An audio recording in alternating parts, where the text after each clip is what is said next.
Howdy, welcome back to the shop. Hey, I've been up to some projects. Ben's it's Sunday after church and I've already had my nap.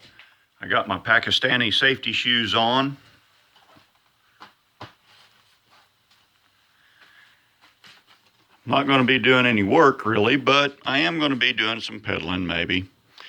I bought these 1/4-inch trim routers from Harbor Freight several years ago. I use them primarily. I have a different base made. It's out in the install trailer right now, but I have a different template following base that I made several years back that I use to use these little trim routers to cut my holes for air conditioner boots through floors, through ceilings, through whatever. Works really fast, 100% repeatability. It's how I like to cut boot holes. But anyway, here a while back, I was watching Stefan Gottswinter on YouTube. If y'all don't watch him, you ought to.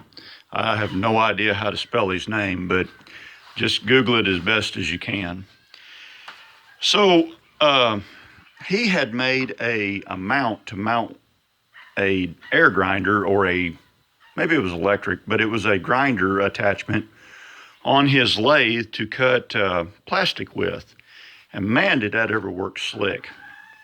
Well, just so happens I needed I think you call it a crystal. It's the little knob that goes on the top of a coffee pot, percolator style coffee pot.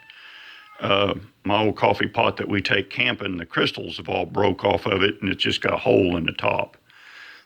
We don't percolate the coffee, we just use it to boil the water and I dump the coffee in the pot, cowboy style. But that's a whole different story. So anyway, I've got a couple of these 62 659 62659er Drillmaster 1/4-inch trim routers. I can't say anything bad about these. These have been remarkably reliable for the amount of abuse that I've put them through. They do vibrate quite a bit and they are loud. I mean, to the point that like whatever you use to go shoot your biggest rifle, wear that when you use this because it is loud.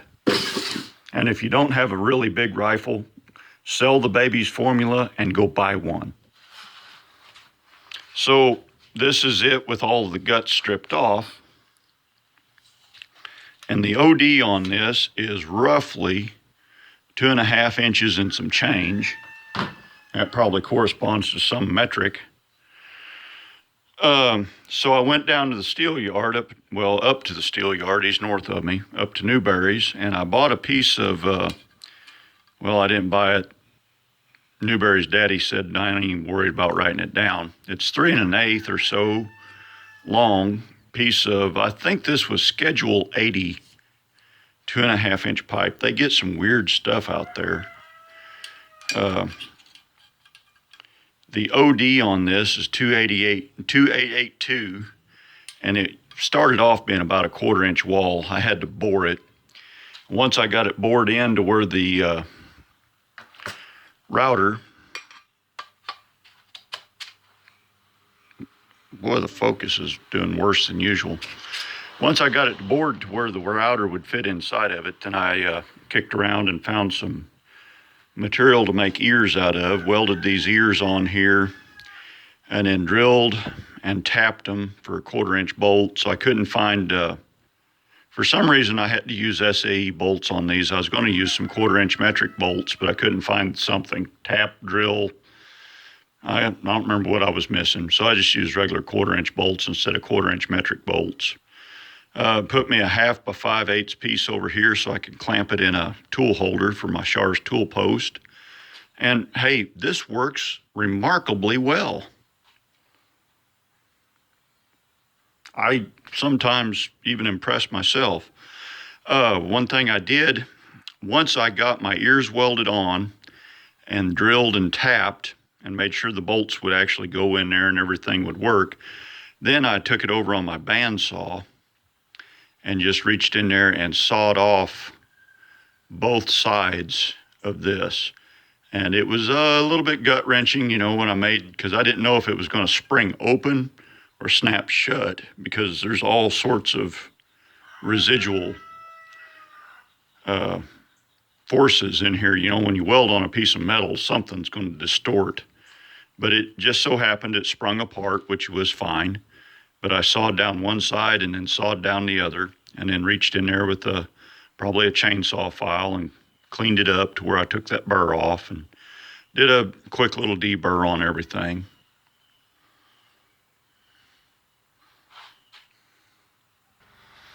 So there goes my neighbor on a lawnmower. So here's the first thing that I made was this little cap. And I had originally intended to cut threads in this, but it turns out this is like a 4 threads per inch thread, or 3.5 or 5, something like that.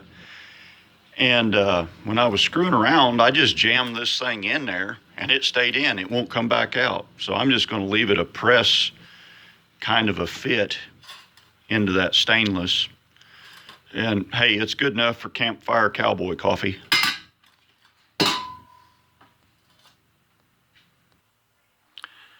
So here's my little setup all mounted up. I might do a little bit of turning.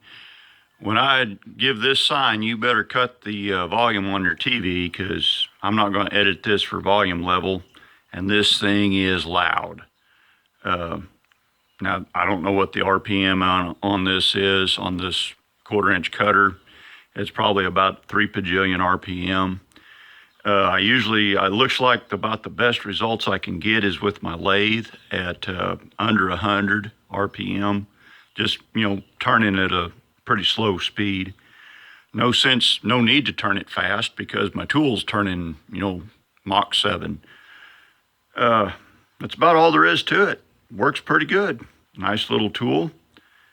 If I don't see you again, y'all like, subscribe, share, all that jazz. But in the meanwhile, I'll dig up some safety glasses and make chips.